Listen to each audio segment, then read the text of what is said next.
झालं झालं बोलू. नमस्कार. स्वामी रामानंद तीर्थ व्याख्यानमालेच्या वतीनं आपल्या सर्वांचं स्वागत.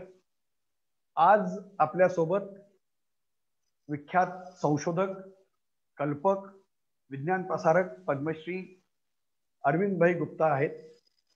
सुरुवातीला त्यांचं स्वागत करावं अशी विनंती मी स्वामी रामानंद तीर्थ व्याख्यानमालेचे उपाध्यक्ष डॉक्टर अजित जगताप यांना करतो. या श्रीकिशन सोमाणी विद्यालयातील विद्यार्थ्यांनी वाया गेलेल्या वस्तूतून जे स्वागतासारखं एक वस्तू केलेले आहेत त्या देऊन, म्हणजे त्या दाखवून डॉक्टर जगताप यांनी स्वागत करावं अशी मी त्यांना विनंती करतो. यहाँ श्रीकिशन सोमानी विद्यालय के बच्चों ने किया वाला है ये इकडे हाँ, ये जो आपने प्लास्टिक बॉटल है इससे ये बनाया है और ये एक एक्सरे फिल्म से बनाया है. तो आप very nice thank you thanks. तो इस प्रकार आपका स्वागत भी हम जो आपसे कुछ सीख पाए हैं, क्योंकि आप जानते हैं यहाँ अशोक रूपनेर भी आके गए थे तो उन्होंने भी बहुत कुछ सिखाया है हमें. तो बच्चे तथा शिक्षक कुछ सीख रहे हैं. लेकिन उससे पहले मैं सभी जो दर्शक जुड़ गए उनको ये कहना चाहता हूं, अरविंदभाई गुप्ता हे नाव 1980च्या दशकात आमच्या पिढीसमोर आलं होतं. ते यामुळे की लोकविज्ञान चळवळ, जनविज्ञान जत्था देशभर जात होता आणि त्यावेळेला देशातले विविध विषयातले तज्ञ, मग तेव्हा लॉरी बेकर होते, त्यावेळेला अनिल सदगोपाल, असे विविध क्षेत्रातील व्यक्ती विज्ञानाचं विरहस्यीकरण, ज्याला डिमिस्टिफिकेशन ऑफ सायन्स म्हणतो, ते करत होते. तेव्हा आम्हाला म्हणजे विद्यार्थ्यांना, तरुणांना हातात पडलं पुस्तक खेल खेल में कबाड से जुगाड. त्या दशकामध्ये जे विज्ञान तंत्रज्ञान अतिशय दुर्गम भागातील विद्यार्थ्यांपर्यंत जावं, शाळेपर्यंत जावं आणि स्वस्त अल्पखर्ची तंत्रज्ञान जावं, यासाठी देशातल्या अनेक संस्था काम करत होत्या आणि त्यापैकी आघाडीचं नाव म्हणजे अरविंदभाई गुप्ता. आपल्याला कल्पना असेल की खेल खेल में आणि कबाडचे जुगाड हे आतापर्यंत 60 लाख विद्यार्थ्यांनी वाचलेले. अरविंदभाईंचा दुसरा एक अतिशय छंद आहे, ते म्हणजे सर्व ज्ञान हे सर्वांना खुलं व्हावं, त्यासाठी कोणालाही पैसा द्यावा लागू नये. त्यामुळे त्यांच्यात जर तुम्ही arvindtoys.com या वेबसाईटवर गेलात तर अगणित पुस्तकं तुम्हाला मोफत उपलब्ध होतील. असे अरविंदभाई. या अरविंदभाईंनी जे आतापर्यंत केलेलं आहे ते किती जणांपर्यंत पोहोचलंय हे आपल्याला कल्पना येत नाही. एवढा विज्ञान प्रसार जे विद्यापीठांनी काम करायला पाहिजे, वैज्ञानिक संस्थांनी काम करायला पाहिजे, ते हे एक अरविंद गुप्ता नावाचं खुलं विद्यापीठ, one man mission, one man commission हे सगळं करतंय. अशी त्यांची ही आपली ओळख आहे. अशा अरविंद भाईशी आपल्याला आज गप्पा मारायची संधि मिलते. तो भाई मैं शुरू तो इसी बात से करूंगा कि आप उत्तर प्रदेश से आए हैं, तो ऐसी कौन सी बात हो गई बचपन में जिसकी वजह से आप आगे चल के ये अलग रास्ता चुन सके. आप IIT में गए लेकिन उसके बाद टेल को छोड़ के आप विज्ञान प्रसार में जुड़ गए, तो इस सब की जड़ आपके बचपन में है या आपके कॉलेज जमाने में है, वो हम जानना चाहेंगे. नहीं, ये बहुत कुछ मेरे बचपन के अंदर रूटेड है. मैं बरेली का रहने वाला हूँ, उत्तर प्रदेश का एक छोटा सा जिला है. मेरे पिता की एक छोटी सी फैक्ट्री थी, वॉशिंग सोप बनाते थे, पर वो व्यापार का धंधा नहीं समझ पाते, तो हम पूरा परिवार हमेशा कर्जे में रहता था. और मैं सबसे छोटा हूँ, मेरे 2 बड़े भाई, एक बहन है. और मेरे माँ बाप उस समय, आज से 70 साल पहले, बच्चियों को स्कूल नहीं भेजते थे. तो मेरी माँ कभी स्कूल नहीं गई और पिताजी भी कभी स्कूल नहीं गए. पर मेरी माँ जिस परिवार से आती थी, तो उनके जो दो बड़े भाई थे वो बहुत बहुत नामी गिरामी थे। मेरे एक सबसे बड़े मामा थे जो 50 के दशक में स्विट्जरलैंड जाकर के इंजीनियरिंग करके आए थे, और जो अंबरनाथ की एक ऑर्डिनेंस फैक्ट्री है मुंबई में, उसकी नींव उन्होंने डाली थी, उसके जनरल मैनेजर थे। उनसे छोटे थे, आगरा मेडिकल कॉलेज में 3 प्लाक्स हैं, distinguished student, distinguished teacher, distinguished principal. Professor Naval Kishore, वो तीनों प्लाक्स में उनका नाम है। Rockefeller scholar John Hopkins in the 50s, first male gynaecologist in north India. तो मेरी माँ के जहन में वो था कि शिक्षा एक जरिया है अपने बच्चों को एक अच्छा जीवन देने का। तो घर में कोई माहौल नहीं था हमारे पूरे परिवार में, एक्सटेंडेड फैमिली में, पर माँ ने बहुत संघर्ष करा। पैसे जब कर्जे में होते थे तो अपने कुछ जेवर बेचती थी, पर जो सबसे अच्छा स्कूल था, एक कॉन्वेंट स्कूल था, saint Maria Goretti convent school, तो उन्होंने हम चारों भाई बहनों को उस स्कूल में भेजा। उस समय उसका बहुत विरोध होता था, 50 के दशक में। लोग कहते थे ईसाई बन जाएंगे क्रिश्चियन बन जाएंगे, धर्म परिवर्तन कर लेंगे। पर वो बहुत बहुत दमदार थी, अपनी बात पे अटी रहती थी कि मुझे शिक्षा का मौका नहीं मिला है और मैं अपने बच्चों को जो कुछ भी मैं कर सकती हूँ सबसे अच्छा करूँ। दूसरा यह था, जब हम स्कूल से वापस आते थे तो माँ हमारे साथ घंटों बिताती थी, बस ये सुनते हुए आज तुमने स्कूल में क्या करा, और हम दिन भर की कहानी अपनी माँ को बताते थे। तो उन्होंने इतना समय दिया हमको कि जो कोई बहुत कम माँ बाप देते हैं, और वो सब सुनने में समझ जाती थी क्या कैसा कर रहा है। कभी उन्होंने ये नहीं कहा, मैं कुछ एक हमेशा कुछ खेलता रहता था, कुछ एक मेरी छोटी सी एक पेटी थी जिसमें तमाम तरह की अटकलें लगाता रहता था, घंटों खेलता रहता था। कभी उन्होंने नहीं कहा कि बेटा कल परीक्षा है, कल टेस्ट है, तुम्हें उसको तैयारी करनी है। पिताजी को यह भी नहीं मालूम था कि मैं कौन से क्लास में पढ़ रहा हूँ या कौन सा बच्चा कौन से क्लास में पढ़ रहा है। तो यह माताजी का बहुत बड़ा श्रेय था कि उनकी वजह से मेरा सबसे बड़ा पीडियाट्रिशियन बने, उनसे छोटे केमिकल इंजीनियर, उनके कई पेटेंट्स हैं। बहन ने एमएससी करी फिजिक्स में और मैं आईआईटी कानपुर में करा। तो इसका बहुत बड़ा आशीर्वाद मेरी माँ को था। आजकल हर जगह जो माँ बाप, पढ़े लिखे माँ बाप जो हैं, वो बच्चों को बहुत डीवियस तरीकों से उनको मैनिपुलेट करते हैं, पर उन्होंने माँ ने बहुत मुक्त दिया।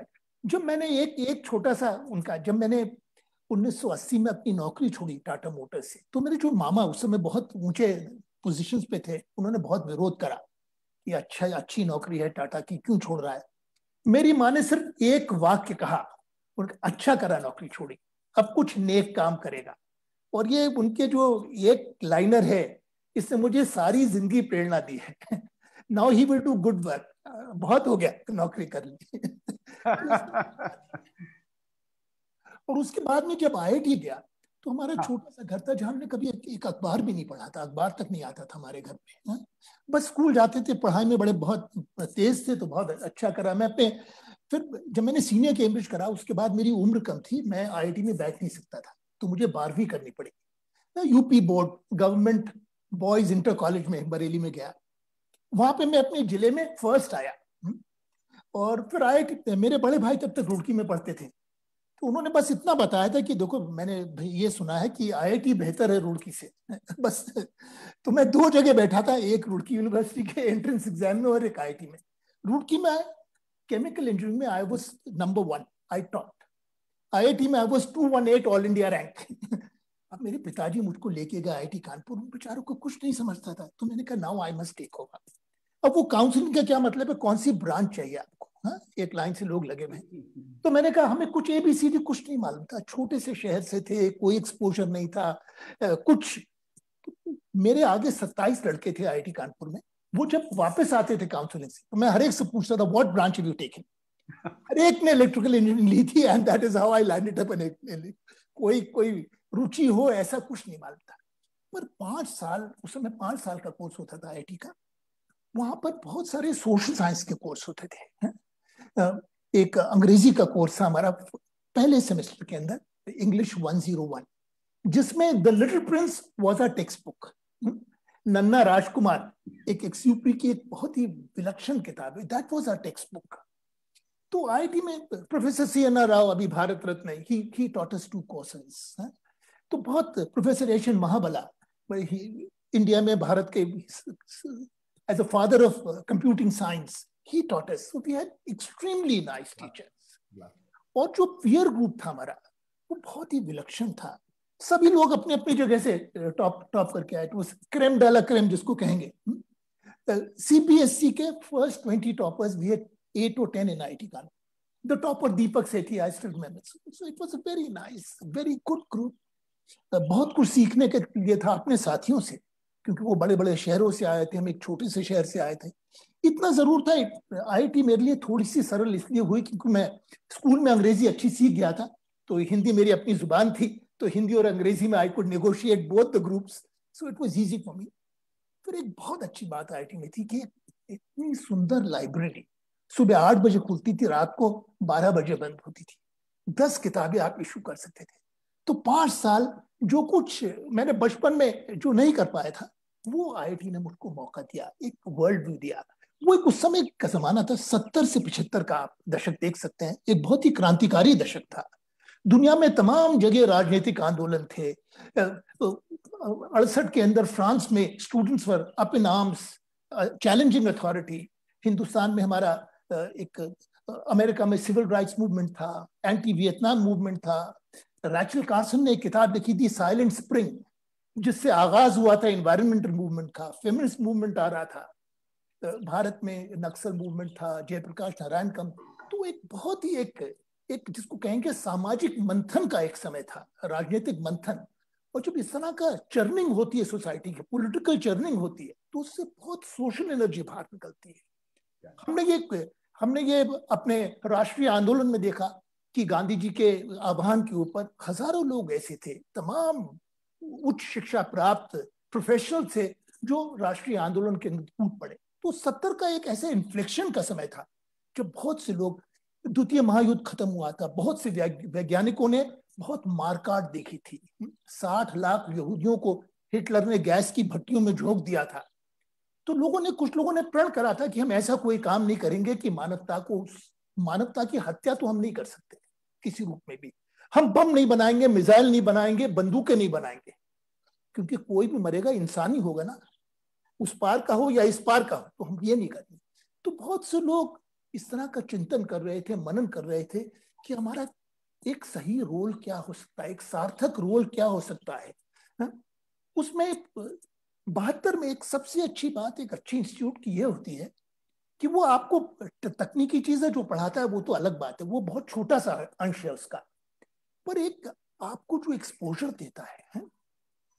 72 में एक नोटिस लगा था कि अनिल सतगोपाल का लेक्चर था। अच्छा। हाँ, पीएचडी करके आए थे कैलटेक से, और हमारे एक टीचर थे डी बालासुब्रमण्यम, जो हिंदू में एक आर्टिकल पिछले 15 साल से लिखते हैं। डी बालासुब्रमण्यम कलिंगा अवार्ड से नवाजित हैं, और उन्होंने उनको बुलाया था। और मैं एक बैक बेंचर लिसनर जैसे, उन्होंने कहा कि भाई हम लोग पिछले कई वर्षों से होशंगाबाद विज्ञान कार्यक्रम कर रहे हैं, और जब हम शहर के अंदर होते हैं तो हमारी एक बड़ी रोमांचक एक छवि होती है गांव की, गांव का पनघट, सब तरह हरे हरे खेत, गांव का तालाब। पर जब आप उसके करीब जाते हैं गांव के अंदर, तब आपको कास्ट, क्लास, जेंडर, इन चीजों से आपका सामना, मुंह दर मुंह सामना होता है, वो आप उसकी भयावह स्थिति देखते हैं। तो हम लोग बहुत कोशिश कर रहे हैं, पर हम कोई ज्यादा आगे नहीं जा पा रहे हैं, बड़ी कठिन डगर है ये। अब उससे मुझे अक्सर लोग ये कहते हैं कि हमने इतना कवरेज करा, हमारी इतनी आउटरीच हुई हमने इतने किले फतेह करे, पर ये कह रहा था यार काम बहुत कठिन है। तो उससे मेरे दिमाग में एक कीड़ा जैसे रिंगने लगा कि आखिर खेल है तो क्या है ये खेल है? इतना ईमानदार आदमी, इतना सुधरा हुआ आदमी, इतना शिक्षित आदमी, जो एक गांव में जाकर उसके बाद में भी कह रहा है मैं कुछ आगे नहीं बढ़ पा रहा। तो ये मैंने कोई सवाल नहीं पूछा, पर ये मेरे मस्तिष्क में उनकी बात बहुत बहुत बार बार उभरती गई। फिर मैंने 75 में पास आउट होकर के मैं टाटा मोटर्स में टेल्को में मुझे नौकरी मिल गई, ग्रेजुएट इंजीनियर ट्रेनिंग। अब 2 साल ये ट्रेनिंग बेहद ही मजेदार है।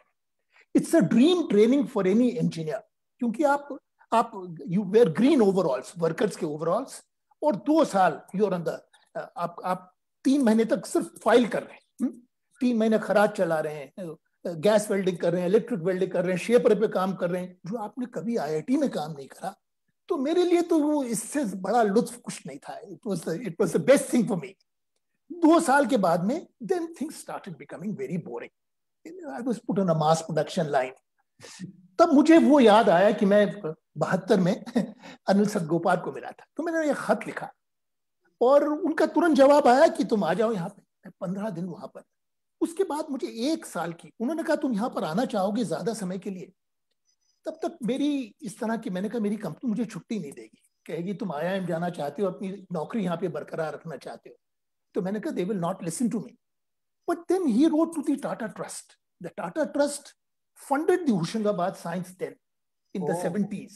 अच्छा. And the chairman of the Mr. Malegam Wala, who wrote to Suman Mulgaonkar, जो टेल्को के chairman थे. Then within a week they said you can go. आपकी नौकरी अभी भी यहाँ पर पुख्ता है और आप जाइए साल भर के लिए unpaidly. And then I went to this village, Bankhedi, जहाँ पर किशोर, और 6 महीने वहाँ मैंने गुजारे. हर दिन स्कूल जाता था. और वहां उसका ये था कि भाई गांव के बच्चों को पहली बार आजादी के बाद अपने देश में एक तरह का प्रयोग था कि गांव के बच्चे विज्ञान को गतिविधियों से सीखें, छोटे छोटे मॉडल बना के सीखें, परिभाषाएं रट करके थूके ना, तभी उनका वो ज्ञान बहुत कोरा रहेगा. और जब कुछ चीज बनाएंगे तो वो उनके दिमाग में बहुत गहराई से पैठ करेगी. और ये चीजें स्टैंडर्ड लेबोरेटरी के ब्यूरेट, पिपेट, फैंसी ग्लासवेयर, प्लास्टिकवेयर ना हो. आप एक आदिवासी गरीब बच्चे को एक स्टैंडर्ड प्रयोगशाला में ले आएंगे तो उसको कुछ समझ में नहीं आएगा, क्योंकि उसकी जिंदगी के साथ में उसका कोई जुड़ाव ही नहीं है. वो कांच की परखनली उठाते हुए घबराएगा कि कुछ हो ना जाए, कहीं टूट ना जाए. तो हम बच्चे को साइंस के करीब नहीं ले जा रहे हैं, उसको और दूर लेके जा रहे हैं. It's more alienating. तो ये था कि बच्चों की जिंदगी से हम सामान चुने जो सस्ता हो, सुलभ हो, फेंका हुआ हो, मुफ्ती का हो, बच्चे जिसके साथ में रिलेट कर सकें. तो ये चुनौती थी. तो जब मैं वहां गया तो मैंने ये कहा कि भैया वहां पर एक हाट लगती, साप्ताहिक हाट. हफ्ते में 1 दिन लोग जमीन के ऊपर बोरे बिछा करके अपना सामान, कोई चूड़ियां हैं, बैंगल्स हैं, कुछ मिरर्स हैं, डिब्बियां हैं, इस तरह की चीजें बेचते थे. तो मैंने कहा देखो मैं उस हाट में जाऊंगा और एक स्पेसिमेन जो कुछ भी वहां बिकता है वो मैं खरीद के लाऊं. और चुनौती यह है कि भाई अभी पूना बहुत दूर है, कानपुर बहुत दूर है. चुनौती यह है कि यहाँ पे जो कुछ उपलब्ध है उससे कुछ करके दिखाओ. बाकी तो मैं वहां पर अपनी साइकिल में हवा भरवा रहा था. तो मुझे ये साइकिल की अच्छा, ये आपका यूरेका मोमेंट है. जी जी बिल्कुल. मुझे बहुत आकर्षित, कोई मेरे से कहता कि ये क्यों खरीद रहे हो, मुझे कोई इल्म नहीं था, पर I am fascinated by materials. तो मैंने कहा, उसने कहा 10 पैसे की 1 फुट, 78 की बात बता रहा हूँ आपको. तो मैंने कहा 10 फुट, 1 रुपए की 10 फुट साइकिल टाइप. तब मैं वहां पर आकर के कुछ माचिस के प्रयोग कर रहा था. उसमें एक किताब मैंने पढ़ी थी, बहुत ही सुंदर. कीथ वॉरेन नाम के एक यूनिसेफ के विशेषज्ञ आए थे. कीथ वॉरेन, उनका भी देहांत हो गया 3 बरस पहले. कैम्ब्रिज गए थे और कैम्ब्रिज में साइंस पढ़ने के बाद में वो यायावर टीचर बन गए, ट्रैवलिंग टीचर. अफ्रीका में, हिंदुस्तान में, गरीब मुल्कों में जाकर के जब यहाँ पर आए तो बहुत से, unlike many experts, he went to many villages in Rajasthan. बहुत गांव में गए. उस पर आधारित उन्होंने किताब लिखी. और उस किताब में एक प्रयोग ये था कि देखो भाई, अगर तुम्हें खाली माचिस लेते हो, और उस समय जो है ये आपको याद होगा कि नीले कागज की और लकड़ी की माचिस की दराज होती थी, इसको तेल से पोत दो, it will become water proof. अगर इसमें तुम पानी भरोगे दराज में, दिस विल हैव रफली 20 मिलीलीटर्स ऑफ वाटर. 20 मिलीलीटर पानी इस दराज में होगा. That struck me. मैंने कहा देखो, माचिस एक ऐसी चीज है which is mass produced in a factory. और अगर माचिस ना हो तो घर में चूल्हा ना जले, गरीब से गरीब को उपलब्ध है. तो that put me on the match box trail. Credit to Keith Warren. पहले महीने it may sound very trivial, I just discovered the properties of a match box. माचिस का वजन 10 ग्राम होता था उस समय, लगभग 10 ग्राम. अगर आप एक माचिस में 50 तीलियां होती हैं, अगर तीलियों को 50 matchsticks weigh 5 grams. 10 matchsticks are a very good estimate for Anjali tiliyan of 1 gram. And one single matchstick is very close to 0.1 gram. ये मैं कर रहा था. तो एक दिन ऐसे ही कर रहा था, तो ये साइकिल की वाल्व ट्यूब पड़ी थी. तो एक वाल्व ट्यूब अचानक, this is not by design, it's just fidgety fingers, तो ये वाल्व ट्यूब में चली गई और इधर से दूसरी डाली तो 2 का एक बहुत ही सुंदर सा एक जोड़ बन गया. Flexible joint. अब इससे इस बात की शुरुआत हुई, इससे बच्चों को कोण बता सकते हैं, ये न्यून कोण है, ये काट कोण है, ये विशाल कोण है, सरल कोण है, ऑब्ट्यूस, 0 से लेकर के 360 अंश का कोई भी कोण। फ्लेक्सिबल कपलिंग है, आप किसी भी ड्राइव को किसी एंगल पे ट्रांसमिट कर सकते हैं। अगर 3 लेंगे तो 3 से आप एक त्रिकोण बन जाएगा। अब क्योंकि मास प्रोड्यूस्ड है, सब तीनों की लंबाई लगभग एक बराबर है, वेरी क्लोज टू 60 डिग्रीज।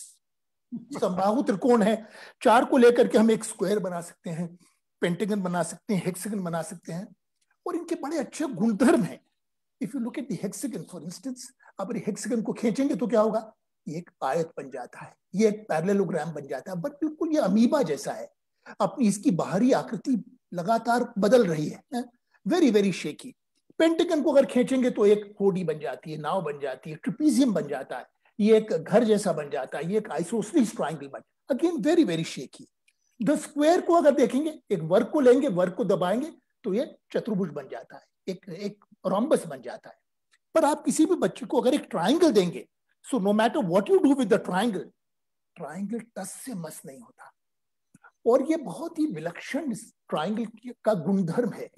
देखिए, हम कोई गांव का घर बनाते हैं, कोई भी छत इस तरह की नहीं बनाता, क्योंकि ऊपर से कबेलू रखेंगे तो ये छत ढह जाएगी।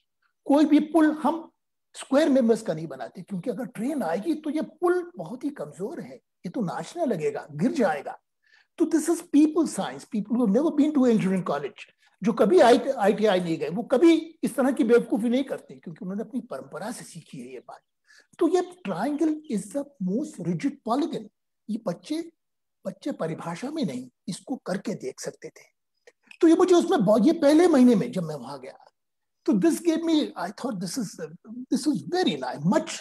उसके बाद में इसको लेकर के हमने कुछ और चीजें की, जैसे 3 का जोड़ है, इसी तरह से हम इसमें एक तीली और घुसाएंगे तो 3 का जोड़ बन जाएगा। माचिस को लेंगे और ये करेंगे तो एक टेट्राहेड्रन बन जाएगा, चतुष्फलक बन जाएगा। Tetrahedron, strongest structure found in nature. इसी तरह से हम एक 4 का जोड़, 6 के जोड़, एक कांटा चाहिए या सुई चाहिए, बस वो बना सकते हैं इससे। और उसके बाद में अगर ये कई सारी जो 3 डायमेंशनल स्ट्रक्चर्स है, अब ये एक घन हो गया, घन के ऊपर अगर इसको रखेंगे तो एक पिरामिड को रखा तो एक गांव का घर बन गया। इस तरह से बहुत सारे हम मॉड्यूल्स बना सकते हैं, इनको जोड़ जोड़ करके कहीं। अब कोई भी अगर हम दुनिया का मैकेनो देखें तो मैकेनो में यही होता है कि कुछ एलिमेंट्स होते हैं, कुछ कपलिंग्स होती हैं, उनको आप जोड़ करके तमाम चीजें बना सकते हैं। अब ये मुझे लगा कि बहुत एक हमारा हिंदुस्तानी मैकेनो है, जहां पर साइकिल की वाल्व ट्यूब है। अगर कोई उपकरण है, मैकेनिकल उपकरण जो गांव गांव तक पहुंचाए, तो वो साइकिल है। तो साइकिल की वाल्व ट्यूब गांव में उपलब्ध है, किसी कस्बे में उपलब्ध है। माचिस ना हो तो चूल्हा ना जले, तो आप कोई अजूबी चीज की बात नहीं कर रहे हैं। तो ये 78 में मुझे लगा, इससे मुझे इतना आनंद आया, मुझे लगा this is so much better than making trucks. Truck बनाने से ये कहीं ज्यादा संतुष्टि का काम है, खुशी का काम है। और तभी सबसे पहली मैंने किताब, ये मेरी किताब थी खेल खेल में, जिसका, और इस किताब की बड़ी अच्छी कहानी, मेरे कई मेंटर्स में एक थे प्रोफेसर यशपाल। अरे हाँ, बहुत उनका बहुत मेरे पे आशीर्वाद था। मैं कुछ बरस मैंने एक मजदूर यूनियन के साथ काम करा था छत्तीसगढ़ में। उसके बाद में मैं 84 में वापस आया पूना, क्योंकि मेरी बच्ची का जन्म हुआ था। उसके बाद मेरे पास में 2 विकल्प थे, या तो किसी कारखाने में किसी फैक्ट्री ज्वाइन कर लूं, कंपनी, पर मैं बहुत ऊब चुका था 5 साल काम करके टेल्को के अंदर। तब मैंने कहा, फिर मैंने प्रोफेसर यशपाल तब DST के सेक्रेटरी बन के आए थे। उन्होंने 78 में जब मैं गया था तो वो साइट के चेयरमैन थे, सैटेलाइट इंस्ट्रक्शन फॉर टेलीविजन, कि हमारे गांव गांव में सैटेलाइट के जरिए हम शैक्षणिक कार्यक्रम कैसे, ये उनका सपना था। वो PhD थे MIT से, बहुत एक स्वप्न दृष्टा थे। तो उन्होंने एक टीम भेजी थी जिसने ये मैचस्टिक मॉडल पे 78 में एक फिल्म बनाई थी। उस समय वीडियो नहीं थे, फिल्म बनाई थी जो उन्होंने देखी थी। तो मैंने उनको एक चिट्ठी लिखी कि मैंने कुछ और भी प्रयोग करे हैं, और if there is a young scientist fellowship, तो मैं एक किताब लिखना चाहता हूँ। अब साहब 15 दिन के अंदर फेलोशिप मिल गई, और ये एकलव्य के थ्रू राउट हुई, एकलव्य के से भी वो संबंधित थे। फिर उसमें था कि साहब, प्रस्ताव में था कि 2000 प्रतियां छापेंगे, क्योंकि पहली किताब है। प्रोफेसर यशपाल की चिट्ठी आई, Arvind this is amazing work, And so the first print order of this Hindi book was 25,000 copies. I could, पहली मेरी किताब थी और मैं बहुत 4 साल एक मशहूर संगठन में काम करके वापस लौटा था। पहली मेरी किताब थी, बहुत डर रहा था, जबकि मेरे बाकी जितने साथी थे उसमें से 200 यूएस में थे, बाकी अलग अलग कॉर्पोरेट्स में थे। तो उससे मुझे बहुत बल मिला और यही किताब शायद वो एक वास्तव में एक विजनरी थे जो देख पाए, क्योंकि जितनी भाषाओं में ये किताब आई उतनी भाषाओं में कोई भी और किताब नहीं आई। ये 12 भारतीय भाषाओं में आई और इसका 3 बरस पहले चीनी में अनुवाद हो गया। तो इसको बहुत प्रोत्साहन मिला। पर उसके बाद से फिर मैंने कभी इसमें इतना आनंद आने लगा मुझे कि बाकी सब चीजें फीकी लगने लगी, उसमें कुछ भी मजा नहीं था। तो मुझे लगा कि मैं इससे अपनी एक आजीविका, एक सर्वाइवल वेज मुझे मिल जाएगी और एक बहुत फ्रीडम मिलेगा, मैं जो चाहूं वो कर सकूं। तो मैंने वही पथ चुना। एक हाईवे का पथ है, हमारे गुरुजी कहते थे एक हाईवे का पथ है, और एक है पगडंडी का पथ। पगडंडी का पथ कहीं ज्यादा रोचक है उसमें कई बार धक्के भी खाने पड़ते हैं, आपने मुकाम में बहुत देर से पहुंचते हैं, पर वो ज्यादा रोचक है, वो ज्यादा मजेदार है। तो मुझे उनकी बात याद रहती है। तो ये पगडंडी का पथ है जो मैंने चुना। और ये आप जिसे पगडंडी का पथ कहते हैं उसे सत्यजीत राय जी ने तो पथेर पांचाली कहा था जी, और हमारे नारायण सुर्वे जी ने कहा था कि यही तो मेरा विश्वविद्यालय है सही बात, रास्ता यही मेरा विश्वविद्यालय, ये कहा था। और अभी तो फिलहाल पूरे हिंदुस्तान में कई लोगों के लिए आप विश्वविद्यालय है। तो भाई मुझे ये बताइए कि कबाड़ से जुगाड़ उसके बाद आ गई किताब? उसके बाद ये पहली किताब थी। उसके बाद एक अभी वो उसके बाद ये जब खत्म हुआ प्रकरण, फिर एक बहुत ही अच्छे व्यक्ति थे जो अब नहीं रहे, जिनका नाम था अशोक जेटली। जय जेटली के पति थे और IAS थे, दून स्कूल के पढ़े थे, और कपाट करके एक संस्था बनी थी जो बहुत ज्यादा उसका नाम नहीं सुनते, CAPART, council for advancement of rural technology and people's action. तो कोई मुझे उनसे मिलाने के लिए ले गया, अशोक जेटली जी से। मैंने जितना भी काम करा था वो उनको दिखाया और मैंने सिर्फ इतना कहा, sir I will continue doing this, मैं तो ये करता ही रहूंगा क्योंकि मेरे दिल के करीब है। If you can support in some way survival wages that would be very nice. He said this is exactly what I want. Very, very fine man. He passed away in 2015. But I stuck around. They gave me 3 साल की 4 fellowship दी उन्होंने मुझे, एक के बाद एक करके। और उसमें एक किताब लिखनी होती थी उनके लिए, कुछ किसी एनजीओ में जाकर के कुछ कार्यशाला। सबसे पहली एनजीओ थी बंकर रॉय का barefoot college, social work research centre. सबसे पहले वहां पर उनके 50 नाइट स्कूल थे। तो नाइट स्कूल के शिक्षकों के साथ में एक 4-5 दिन का एक कार्यशाला करी। हम लोग रात को 11 बजे तक काम करते रहते थे। ये कोई सरकारी कार्यशाला नहीं थी, इतने प्रेरित शिक्षक थे उस गांव के। तो इस तरह से जो कोई भी जिसको भी कपाट ने आइडेंटिफाई करा तो मैं वहां पर जाकर के काम, और बाकी सब मैं अनुवाद का काम शुरू कर दिया, बहुत अनुवाद करता रहता था। तभी एक ये NCERT का एक टेलीविजन विंग है, CIET, central institute for educational technology. अभी तो SIETs हैं हर राज्य के अंदर, पर केवल CIET होती थी उस समय। उसके जो ज्वाइंट डायरेक्टर थे वो मेरे टीचर थे IT कार्यक्रम में, डॉक्टर मनमोहन चौधरी। वो कभी मिले तो उन्होंने कहा, यार ये तो बड़ी अच्छी चीज है, तुम्हें तो आना ही है। अब मैं एक तरह से फंस गया।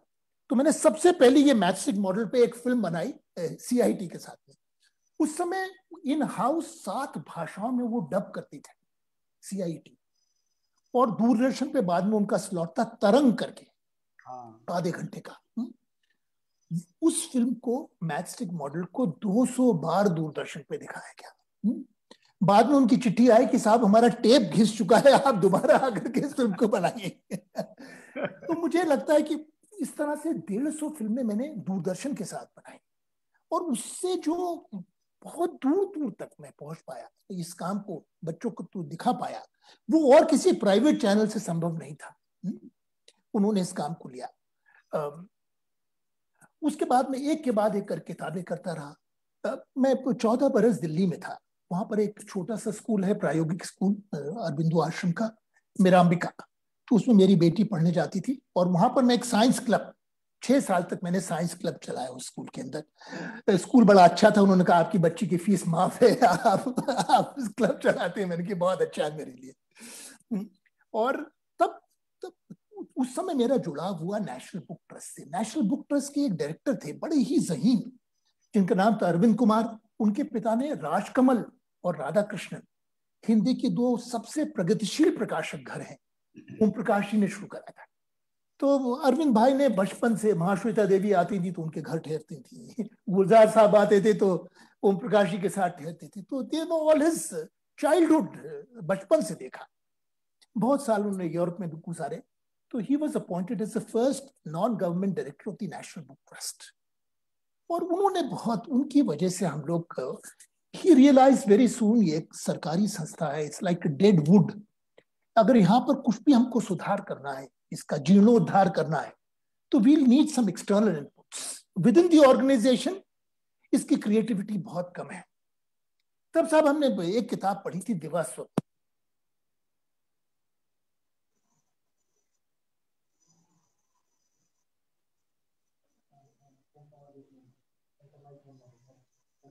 भाई आपका माइक को कुछ प्रॉब्लम हो गया, आवाज नहीं आ रही। हाँ?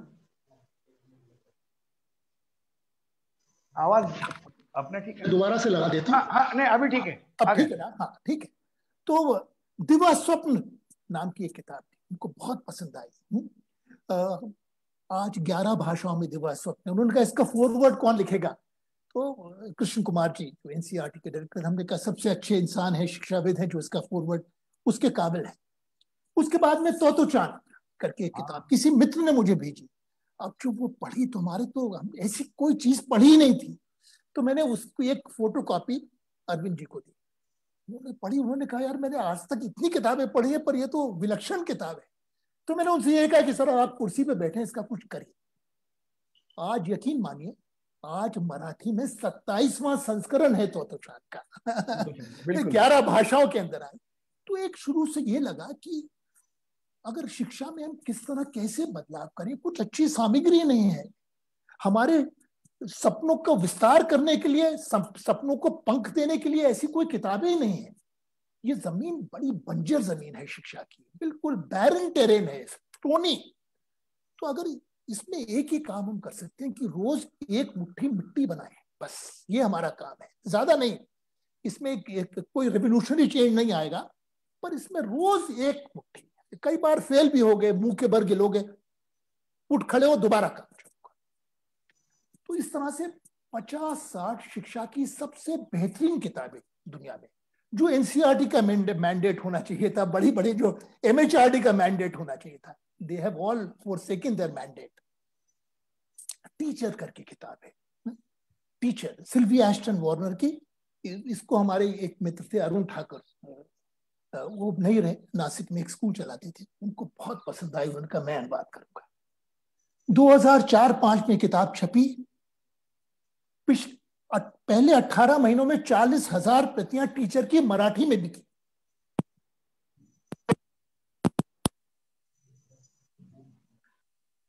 भाई फिर से माइक में कुछ तो थोड़ा सा कनेक्शन लूज होता है कभी कभी। क्या? हाँ अभी ठीक है। हाँ अभी फिर से ठीक हो। हाँ, तो उन्होंने इसका फॉरवर्ड लिखा। पूरे महाराष्ट्र के अंदर जो टीचर को प्रसाद मिला वो किसी को नहीं मिला। इसी तरह से डेंजर स्कूल, होल्ड की किताबें, समर हिल दुनिया का सबसे लिबर्टेरियन स्कूल। अभी पिछले बरस 100 बरस पूरे हो गए समर हिल को। 1920 में बना था, अब ये 2021 है, 100 बरस हो गए।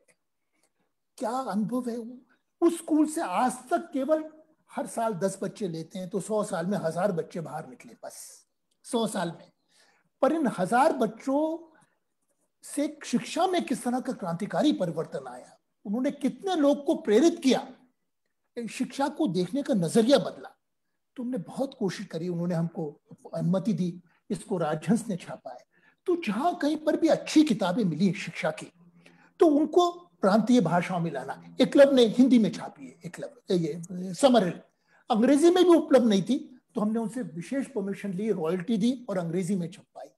तो एक था कि जब तक कोई गुणात्मक परिवर्तन तब तक नहीं आएगा जब तक हमारे शिक्षक अपनी ही भाषा के अंदर दुनिया में जो नवाचार हुए शिक्षा में, उन एक्सपेरिमेंट्स के बारे में नहीं पढ़ेंगे। तो एक ये तरह का मुहिम जैसा लिया। बहुत बार हम फेल भी होते थे, पर जहां तक हुआ जिसको भी, और निःशुल्क उपलब्ध होना चाहिए। और जब इंटरनेट आने के बाद तो बहुत ही गजब हो गया, क्योंकि हम अपने सपनों को लोगों तक निःशुल्क पहुंचा सकते थे। अभी एक archive.org करके है, एक ये किताबों का महासागर है दुनिया में। 21 साल से आज करीब 3 करोड़ किताबें हैं आर्काइव के ऊपर। बाप रे। हाँ, जो लोग डाउनलोड कर सकते हैं।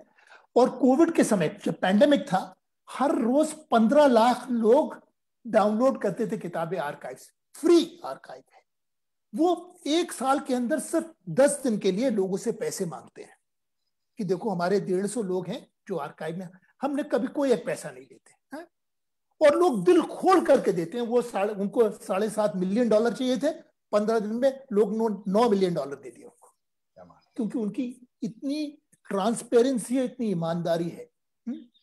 तो ये सब किताबें, मेरा उसमें छोटा सा अकाउंट है, मैं किताबें स्कैन कर करके, पुरानी आउट ऑफ प्रिंट है, उपलब्ध नहीं है प्रांतीय भाषाओं में, अभी तक 70 लाख किताबें डाउनलोड हो चुकी हैं। तो मुझे लगता है ये काम हम हर एक को करना चाहिए कि ये बिल्कुल कि एक देश के अंदर जहां पर पुस्तकालय नहीं है, इतने सारे लाखों करोड़ों बच्चे पढ़ना चाहते हैं, अपनी भाषा में पढ़ना चाहते हैं। मुझे तेलुगु नहीं आती, पर मुझे मालूम है तेलुगु की अच्छी किताबें, मैं उसको स्कैन करके डाल देता हूँ। मैं 3 साल तमिलनाडु में था। मैं एनबीटी का एक चेन्नई के अंदर एक रीजनल ऑफिस है, वहां गया। अब एनबीटी के साथ इतना गहरा जुड़ाव था, मैं पूरा उनका देखा। और उनके कवर से, मुझे तमिल नहीं आती थी, पर तोतो चांद, दिवा स्वप्न, 80 किताबें मैं पहचान पाया सिर्फ कवर से। मैंने उनको खरीदी और स्कैन करके उनको तमिल में डाल दी कि हमारे जो तमिल भाषी हैं वो तोतो चांद पढ़ें, वो दिवा स्वप्न पढ़ें, वो सुदर्शन खन्ना की the Joy of making Indian toys पढ़ें। तो मेरे ख्याल से ये हमको प्रांतीय भाषा, अंग्रेजी में फिर भी तमाम साहित्य है जो उपलब्ध है लोग को, पर हमारी प्रांतीय भाषाओं में ऐसा बहुत कम साहित्य है। तो ऐसा प्रयास करना चाहिए कि अच्छी किताबें अनुवाद करें, जो आउट ऑफ प्रिंट बुक्स हैं उनको हम स्कैन करके लोग को उपलब्ध कराएं। ये करना चाहिए। भाई, लेकिन ये सब आपके किताबों का काम जब चल रहा था जी, इस वक्त आप ये कबाड़ से जुगाड़ कर रहे थे, ट्रैश से टॉयज कर रहे थे। जी जी जी। तो ये जो दृष्टि है कि आपको कहीं कचरा दिखाई नहीं देता, उसमें से कुछ वस्तु दिखाई देती है, ये आपको दृष्टि कब और कैसे मिली? और कैसे? इसका तो एक तो ये था, क्योंकि बहुत सारे हजारों स्कूल में, करीब 3000 स्कूल में जाने का मुझे सौभाग्य मिला। बहुत से गरीब स्कूल हैं जिनके पास में कोई भी प्रयोगशाला नहीं है। जो अमीर स्कूल हैं उनकी प्रयोगशाला का अलग ही आलम है। मैं हर एक स्कूल में जाता हूँ, मैं कहता हूँ 2 मिनट आपकी प्रयोगशाला देखना चाहता हूँ। तो कोई बहुत ही इलीट स्कूल होगा, दर्जेदार स्कूल होगा, वो ले जाएगा। और वहां पे सारी परख नलियां, सारे केमिकल्स, और अगर आप गौर से देखें, अलमारी में कैद है और उस पे एक धूल की परत जमी है। वो उनकी पोर, क्योंकि these are meant for the inspectors, not for the children. तो अमीर स्कूलों का ये आलम है, गरीबों के पास वैसी उपलब्ध नहीं है। तो एक तो हमें ये लगा कि ये जो है स्कूल की डोमेन से, टीचर की डोमेन से, we must put it in the domain of the children. बच्चे तो हमेशा, कभी भी आप बच्चों को देखिए, उनके जो मुक्त क्षणों के अंदर, छोटे बच्चे ठोका पीटी करना, ये बनाना, वो तोड़ना, उनके अंदर इतनी जिज्ञासा होती है। Every child is a born scientist. और वो हमेशा कुछ ना कुछ ठोका पीटी, खटपट करते रहते हैं। यही बचपने का एक परिभाषा है। जैसे ही स्कूल जाते हैं, वही बच्चे जिनकी आंखों में इतनी चमक थी, ये स्कूल उस चमक को डस लेती है सांप जैसे। ये बिल्कुल चुपचाप, जितना बड़ा स्कूल उतनी बड़ी जुबान पे ताला। ये तो आलम है स्कूलों का। आप देखिए, ये वही बच्चे चीजें रटने लग जाते हैं जो अपने स्कूल आने से पहले। तो स्कूल कितनी बड़ी हानि कर रहा है हम बच्चों की, हमारे बच्चों की। तो ये था कि ये हम छोटी छोटी सी चीजें बनाएंगे और उनको नेट के ऊपर डालेंगे। इसका प्रतिसाद मुझे मिला जब मैं 2003 में, हमारी बच्ची चली गई थी क्रिश्चियन मेडिकल कॉलेज में पढ़ने के लिए।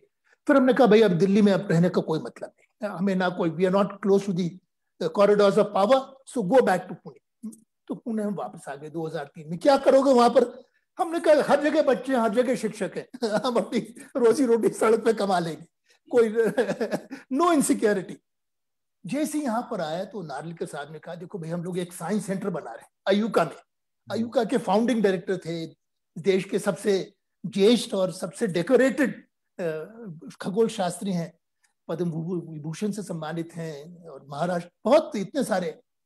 उन्होंने कहा कि पूला देशपांडे ने 40 लाख का अनुदान दिया है और उससे हमारा साइंस सेंटर बन रहा है और तुम यहाँ पर आ जाओ। अब मैंने उनसे सिर्फ इतना कहा कि साहब देखिए, मैं उस समय 50 साल का था, मेरी उम्र 2003, आई वाज 50 इयर्स एग्जैक्ट।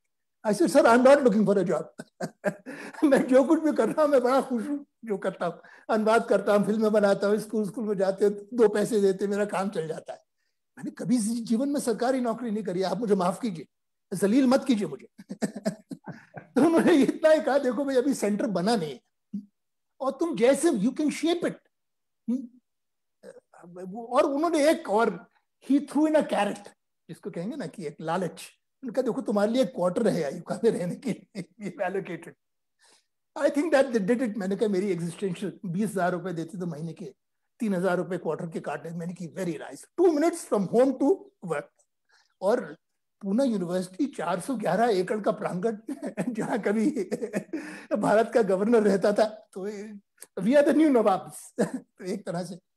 तो वो मुझे, जैसे ही मैं वहां गया, तो पूना आया 2003 में, तो एक साप्ताहिक सकाल करके, आपको दिवाली विशेषांकों की परंपरा है महाराष्ट्र के अंदर, और सकाल का उस समय बहुत ही प्रसिद्ध होता था क्योंकि बड़े अच्छे, हाँ, सदा डुमरे जी उसके संपादक थे। तो उसमें शोभा भागवत, जिन्होंने दिवास्वप का अनुवाद करा, बहुत हमारी परम मित्र हैं, तो उन्होंने एक लेख लिखा मेरे ऊपर, 23 पन्ने का एक लीड था, वो बहुत लोगों ने पढ़ा। उसके बाद में मतलब they could be nothing more welcoming to come to Poona. People would come with a copy of, वो कॉपी लेकर के आते थे साप्ताहिक सकाल की। वाह। तो एक उसमें से 2, अशोक भी उसी तरह से आए, अशोक रूपनेर, हमारी एक और साथी है विदुला महिस्कर। तो इस तरह से हमें 2 बहुत अच्छे साथी मिले हैं काम करने के लिए, क्योंकि जब तक दुनिया में एक अकेला चना एक भाड़ नहीं। भाई मैं आपको रुकाता हूँ जी, क्योंकि उस लेख में एक बात थी। जी जी।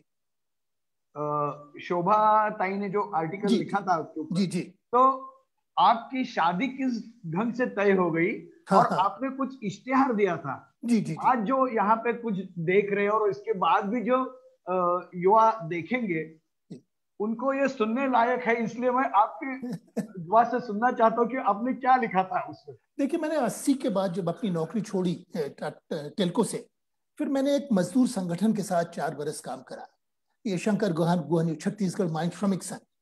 तो मेरी बहन थी, मेरी बड़ी बहन है, बहुत बहुत मेरे से प्रेम करती हैं। मेरी माँ का बहुत जल्दी देहांत हो गया था, तो वे मेरे से उम्र में केवल 2 साल बड़ी हैं, पर बिल्कुल माँ समान है मेरी बड़ी बहन। तो उनको बहुत फिक्र थी कि मेरे भाई का क्या होगा, ये मजदूर संगठन में जाके काम कर रहा है। तो उन्होंने मेरे ब्रदर इन लॉ जो उनको भेजा कि तुम इसके पास जाओ और हमें तो कुछ उससे कहना कि एक कागज में लिख दे कि किस, और we will put an ad. उन्होंने कहा हमें कोई और तरीका आता नहीं है, हम एक इश्तेहार डाल देंगे अखबार के अंदर, शायद कोई तुमसे शादी करना चाहे है? तो फिर मैंने उसमें लिख दिया कि भाई any person divorced, with children, without children, any caste, any religion, and no dowry, ऐसे करके। And some got some 60 letters and one was Sunita, वो पूना के कॉलेज में पढ़ाती थी, उनको ल्यूकोडर्मा था। तो I said that this doesn't matter to me, you don't marry a patch of skin, you marry a human being, एक आप इंसान से एक रिश्ता बनाते हैं। And we have been very happily married for 38 years, so this was it. And we had a marriage in Chennai in my sister's house, एक आर्य समाज की 1 घंटे की एक शादी हो गई, बस। that's it. इस ढंग की स्टार इसके पहले कभी देखी नहीं थी, और उसके बाद देखना चाहेंगे। नहीं, ठीक है जी, हम लोग को इतने लोग, इससे आपके तत्व, मूल्य, आदर्श इतने अच्छी तरह से दिखाई देते हैं पारदर्शिकता से। तो आगे अयुका में जो है ये 2 साथी जो हैं बड़े गजब के साथी मिले, क्योंकि मैंने कहा कि अकेला इंसान, मैंने इससे पहले I was a loner, working alone all the time. पहली बार आई रियलाइज कि 1 और 1 2 नहीं होते, 11 हो जाते हैं, और 3 मिलकर के 111 हो जाते हैं। और उसका भी कुछ सीन रहा सेंटर, वेरी पैशनेट पीपल। कोई भी उनमें से पैसों के लिए काम नहीं कर रहा था। विदुला जो थी, उन्होंने PhD करी थी हैफकिन से इंस्टीट्यूट से, और स्टैनफोर्ड में थी पोस्ट डॉक 4 साल, और आई कि sir I want to work with you with children. मैंने कहा कोई पैसे नहीं। 7,000 रुपए महीना, 7,000 rupees she work. We both left the same day. 11 साल हम लोगों ने काम करा। मैं इतना कह सकता हूं कि मैंने 25 मुल्कों में काम करा है, तमाम साइंस सेंटर्स देखे हैं, पर हमारा बहुत छोटा सा। हमने कहा ये हमारे कोई भी रोल मॉडल नहीं है। इसकी बात करते हैं लंदन में साइंस सेंटर या एक्सप्लोटोरियम करके है सैन फ्रांसिस्को में। these are not our role models. We've got, हमें कुछ नया गढ़ना होगा जो हमारे देश के, हमारे बच्चों के अनुरूप हो। और तभी 2003-2000 में ये इलेक्ट्रॉनिक कैमरे आए थे। तो एक हमारे मित्र हैं सौरभ फटके, बड़े गजब के आदमी हैं। एक आर्किटेक्चर पढ़ा और फिर अपने हाथ से एक स्कूल बनाया। तो मेरे पास आए कि लॉरी बेकर से बहुत प्रभावित कि सर मैंने ये फिल्म बनाई है अपने स्कूल पे। मैंने इतनी सारी फिल्में CIT के साथ बनाई थी, तो फिल्मों का मतलब पूरी एक टीम चाहिए फिल्म बनाने के लिए। उनका नहीं, सब कुछ नहीं है, ये इलेक्ट्रॉनिक कैमरा है, आप छोटे से क्लिप लीजिए और ये मूवी मेकर है, इसमें वीव करके आधा घंटा, दैट्स इट। फिर हमने बस फिल्में बनाना शुरू कर दी। रोज एक फिल्म बनाते थे और जो आता था उससे कहते थे इसको डब करो। इस तरह से हम लोगों ने 1100 फिल्में अंग्रेजी में बनाई, वीडियो। और ये सिर्फ 2 मिनट के। हमारे कुछ सिद्धांत थे, किसी वीडियो में मेरा चेहरा नहीं होगा। Ideas are more important than people. It is not propelling personalities. Ideas are, people die, ideas live. 2 minute के, कोई चेहरा नहीं। और जो कोई हिंदी अंग्रेजी में मैं खुद करता था, विद्ला मराठी में करती थी। फिर जो मिला, आज 8,700 वीडियो हमारी यूट्यूब पे है, 20 भाषा, 350 वीडियो स्पेनिश में है।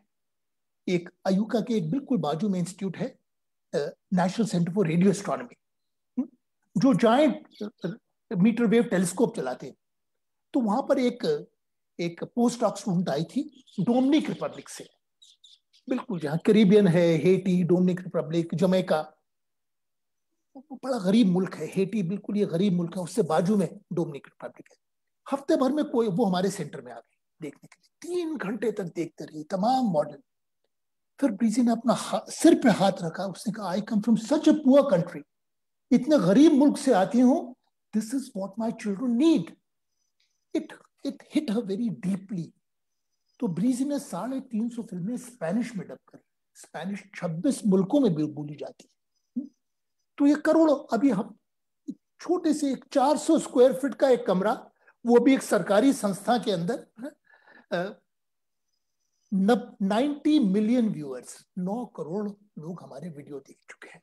एक समय था, आज से 12 साल पहले, we were the largest YouTube channel in the whole of India. So we must do things, we must dream big, not small. और बिल्कुल नियत साफ होनी चाहिए कि नो रॉयल्टीज। ये हमारे, वी आर प्रिविलेज्ड, बहुत कुछ ऊपर वाले ने दिया यार, हम भूखे नहीं मरेंगे।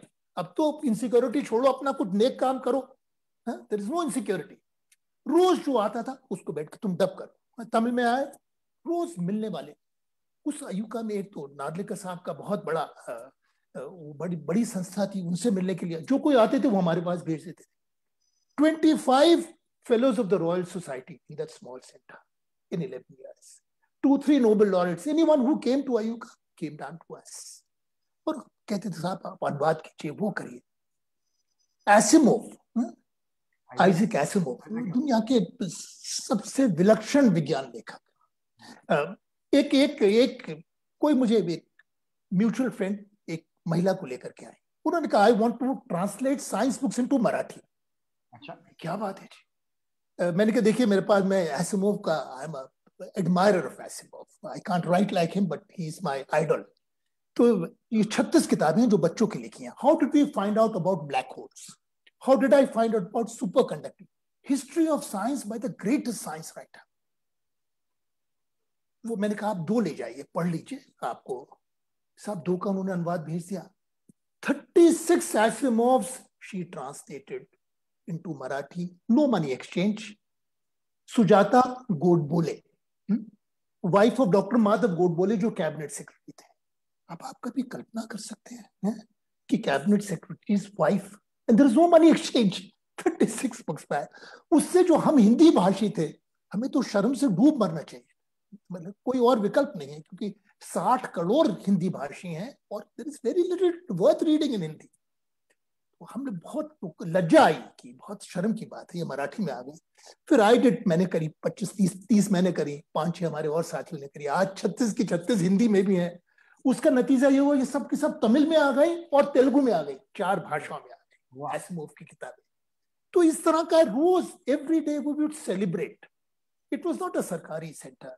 Start with a TED talk. We would start in the morning with a TED talk with some good music, because only in a creative center you can do like this. और एक कमरा था जिसमें 5 लोग, talking, discussing all the time, no meetings ever, no formal meetings.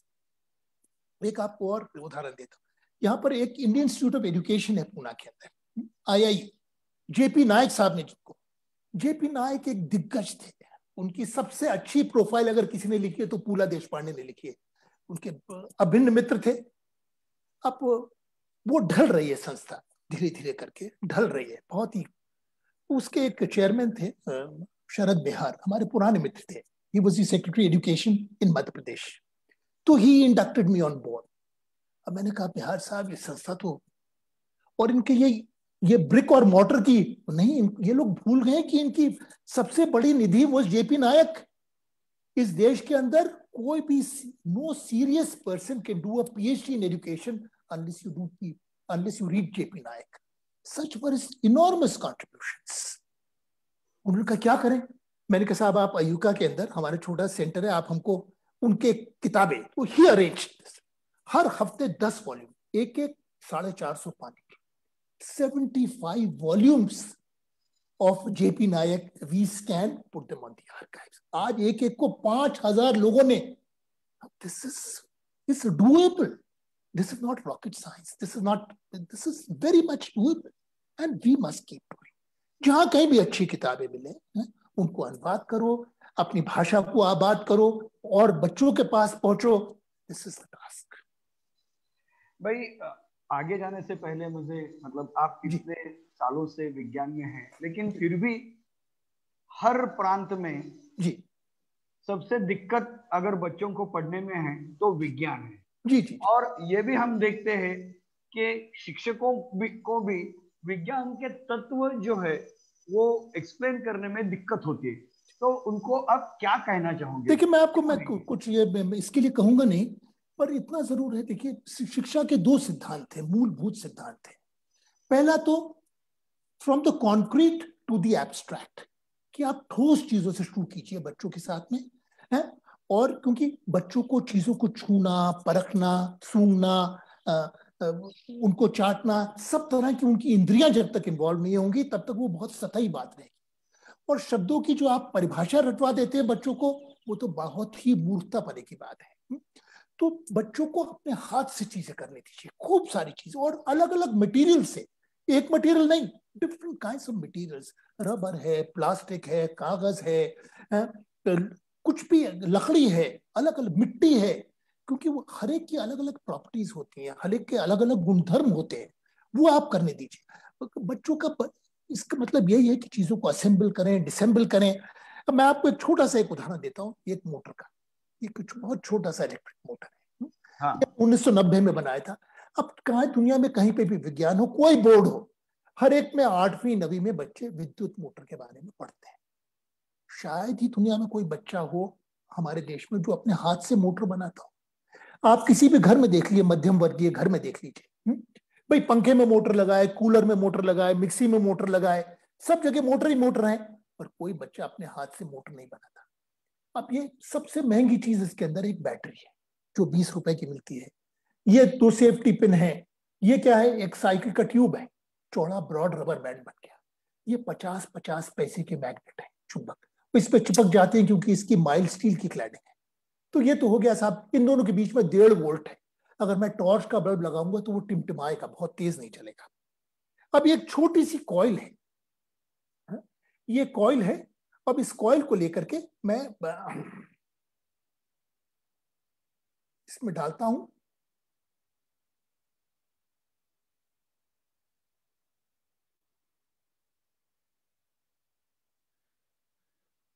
Very nice electric motor. 10 minute लगते हैं बनाने में इसको। अब कोई भी बच्चा ये मोटर बनाएगा तो उसके बाद में जो फैराडे के सिद्धांत आपने उनको बिल्कुल कोरे, ना उनको मैग्नेटिक फील्ड समझता, ना उनको इलेक्ट्रोमैग्नेटिज्म समझता, पर बच्चों को ये बड़े बड़े शब्दावली रटवाते रहते हैं, उनको ज्ञानी पंडित बनाते रहते हैं, उससे काम नहीं चलेगा। अगर बच्चा पहले ये बनाएगा तो उसके आंख में चमक देख पाएंगे आप, you will see a gleam in the child's eye, और उससे बच्चा इतना मोटिवेटेड होगा, सोने भी जाएगा तो उसके हाथ में मोटर होगा, उसकी जेब में मोटर होगा, और उसके बाद में जो फैराडे के नियम है वो भी उसको बेहतर तरह से समझ में आने लगेंगे। तो ये इस तरह का मोटर, और ये कोई रईसों का खेल नहीं है। एक 20 रुपए की बैटरी, उसके बाद 5 रुपए और, सिर्फ 25 रुपए का खेल है। गरीब से गरीब बच्चा भी इस मोटर को बना सकता है, और उसके बाद में अगर कभी मोटर बनाएगा, that child will be hooked to science। सारी जिंदगी के साथ में उसकी रूह के साथ चिपक जाएगा विज्ञान, that we want this kind of science। इस तरह से बहुत सी चीजें जो बच्चे अगर ठोस में करेंगे, पहले एक बार मॉडल बनाएंगे तो उनको ज्यादा समझ में आएगा। मैं आपको एक छोटा सा और मॉडल दिखाता हूँ। अशोक का ये बहुत प्रिय मॉडल है। इसमें ये एक सिरिंज है जी, बिल्कुल एक पुरानी इंजेक्शन की सिरिंज है, हमको नीडल से कुछ लेना देना, इसकी प्लास्टिक की बैग, और ये दो चुंबक हैं बिल्कुल स्टेनलेस स्टील जैसे दिखाई दे रहे हैं, चमकदार। ये नियोडाइनियम की चुंबक है। ये दो हैं पर इतने आपस में चिपके हुए कि मैं आई कांट सेपरेट, बहुत दम लगता है इसको सेपरेट करने के लिए। पर इसको इसकी बैरल में डाल देता हूं तो आप देख रहे हैं कि ये देखिए आगे पीछे खिसक रहे, दे स्लाइडिंग लेफ्ट एंड राइट, और एक स्टॉपर लगा दिया। अब ये क्योंकि ये मेरा मैग्नेटिक सर्किट हो गया। अब आप ये यहां देख रहे हैं, ये थिन इंसुलेटेड कॉपर वायर जो मोटर रिमाइंडिंग का 36 गेज का है, 36 गेज एंड 1000 टर्न्स। शुरू का एंड का स्क्रैप करके एक एलईडी लगा दिया, that's it. Half an hour from start to end. Now if I shake this, इसको मैं हिलाता हूं तो चुंबक आगे पीछे इस कॉइल के अंदर घूमेंगे। It's like a strong magnetic field going left and right, lines of forces are cut, और उससे इसके अंदर एक इलेक्ट्रोमोटिव फोर्स जनरेट होता है। And you just see this, what happens to the LED. This is not, ये हाथ की सफाई नहीं है, हमने एक जनरेटर बनाया है, सचमुच में विद्युत पैदा कर रहे हैं। दुनिया में जो 1000 वॉट का जनरेटर है या 250 मेगावाट का जनरेटर है, सिद्धांत वही है। आज कल्पना कीजिए हमारे गांव खेड़े की कोई बच्ची अगर ये जनरेटर बनाएगी तो कहेगी देखिए आज मैं एक एलईडी, आज एक एलईडी को जला रही हूं, कल अपने गांव को रोशन करूं। तो बिल्कुल इट्स टोटली एम्पावरिंग। ये एक रूखी कोरी पढ़ाई नहीं है, थ्योरी भी बहुत जरूरी है पर प्रैक्टिस भी उससे ज्यादा जरूरी है। और जो लोग थ्योरी और प्रैक्टिस इन दोनों के समागम से फिर दूसरे ऊंचे स्तर पे जाते हैं। एक से काम नहीं बनता। हमारे कितने कॉलेज के प्रोफेसर हैं जो दीवार में कील नहीं ठोक सकते, एक फ्यूज नहीं रिपेयर कर सकते, और जो बेचारा जो सड़क पे मैकेनिक बैठा हुआ है उसको कोई थ्योरी नहीं आती। तो दोनों ही अलग अलग कंपार्टमेंट्स में है। इन दोनों को जब हम साथ मिलाएंगे तभी हम ऊपर जाएंगे। नहीं तो इस तरह के 1100 छोटे छोटे से साइंस मॉडल हमने साइंस में नहीं कहा, हमने कहा टॉयज फ्रॉम ट्रैश। क्योंकि बच्चे स्कूल हमारे इतने उबाऊ हैं कि कोई बच्चा स्कूल नहीं जाना चाहता। देयर इज, और होशंगाबाद विज्ञान में तो ये कहते थे कि स्कूल की जो 4 दीवारी है ये तो एक गलत जगह है विज्ञान सीखने के लिए, क्योंकि सारा विज्ञान तो स्कूल के बाहर है, प्रांगण में है। तो बच्चे जो हैं वो परिभ्रमण के लिए जाएं, फील्ड ट्रिप्स के लिए जाएं। साहब आप उनको बता रहे हैं कि ये मूसला जड़ है, ये झकड़ा जड़ है, tap root and fibrous root. अरे यार क्यों दीवार पे चित्र बना रहे हो? बच्चों को बाहर ले जाओ और दो उखाड़ के दिखा दो उनको, उनके जहन में कभी नहीं भूलेंगे। तो हमारी बड़ी कोरी पढ़ाई है और हम करिकुलम के साथ में भीषण तरीके से चिपके हुए हैं। हम बहुत आगे नहीं जाएंगे। दुनिया में जितने करिकुलम हैं सब अधूरे हैं और सब पॉलिटिकल होते हैं। जितने भी करिकुलम होते हैं सब पॉलिटिकल होते हैं और अपूर्ण होते हैं। शिक्षक का काम यह है, असल में जो अच्छे मुल्क होते हैं वहां पे शिक्षक को बड़ी ऑटोनॉमी होती है अपना करिकुलम बनाने की। करिकुलम क्या है? जिससे बच्चे की आंख में चमक आए, वही करिकुलम। ये कौन डिसाइड करेगा वहां पर? एनसीईआरटी में बैठा हुआ कोई एनसीईआरटी में बैठा हुआ कोई प्रोफेसर, उसको कोई इल्म नहीं है। कागज की डिग्री है पर उसको कुछ नहीं मालूम। तो ये पैर बहुत नोच होना चाहिए। तो इस तरह से हम लोग बहुत सारे मॉडल बनाते थे, जिससे खेल खेल में एक और कहना है कि children learn a great deal without being taught. बच्चे बहुत ही चतुर होते हैं। हम बच्चों का, हमारी इमेज बच्चों की ये है कि ये इनको बार बार हमको चीजों को बताना पड़ता है, जो बिल्कुल ही गलत है। बच्चे हवा में चीजें पकड़ते हैं। शिक्षकों को, अब कोई शिक्षक मेरे से कहता है सर हमसे नहीं बना, हमसे तो नहीं बना मॉडल, तो बच्चों से कैसे बनेगा? मैंने कि बस आपको पुलिस में जाना चाहिए था, तलाठी कहीं बनना चाहिए था, शिक्षक नहीं बनना चाहिए था। क्योंकि उम्मीद बच्चों के साथ, या आपके साथ उम्मीद कम है, बच्चों के साथ कहीं ज्यादा उम्मीद है। आप बच्चों को उनके खाली क्षणों में देखिए, कितनी उनके अंदर ऊर्जा है, कितनी उनकी आंखों में चमक है, कितनी ठोका पीटी करते रहते हैं। आप जो बात, मतलब पहले ये डी स्कूलिंग के लिए ये थॉट आ गया था, वैसे ही बात गांधी जी ने बुनियादी तालीम में की थी। जी। कृष्णमूर्ति जी ने भी शिक्षा की अलग सोच ली थी। तो जी। इससे हम कुछ सीख पाए हैं अब तक, या हम वहीं रुके हैं? हमारा शिक्षा का दृष्टिकोण क्या है? नहीं, देखिए मुझे लगता है कि थोड़ा तो आगे बढ़े हम 40 साल में। उससे पहले देखिए 40 साल पहले सब चौक और टॉक, यही एक मॉडल था। अब आप देखिए जो सरकारी भी जो दस्तावेज आते हैं, एनईपी भी है, उससे बहुत कुछ एक्टिविटीज पे जोर की बात है। हमको एक झलकी मिलती है कि सरकार ने, हमारे जो मोदी जी ने 5-6 साल पहले एक नारा दिया था, मेक इन इंडिया। नारा दिया था, अच्छी बात है। पर बहुत जल्दी ये रियलाइज करा कि देखिए ये मेक इन इंडिया, भारत में बनना, ये बहुत ही कोरा नारा रहेगा जब तक बच्चे स्कूलों में अपने हाथ गंदे नहीं करेंगे। ये कहीं रियलाइजेशन। उसके बाद में इस सरकार ने एक अच्छा कार्यक्रम शुरू करा है जिसका नाम है अटल टिंकरिंग लैब्स। फिजिक्स की लैब है, केमिस्ट्री की लैब है, बायोलॉजी, और सीबीएसई ने अब मैंडेटरी बना दिया कि हर सीबीएसई स्कूल को गणित की लैब होना चाहिए। ये सब करिकुलम के साथ में लिपटे हुए हैं। इनमें नंबर दिए जाते हैं बच्चों को। आप लैब में जाइए मत जाइए, अपनी प्रैक्टिकल किताब पूरी भर दीजिए, आपको नंबर मिल जाएंगे। पर ये अटल टिंकरिंग लैब थोड़ा अलग लगता है इससे, इसमें कोई नंबर नहीं है।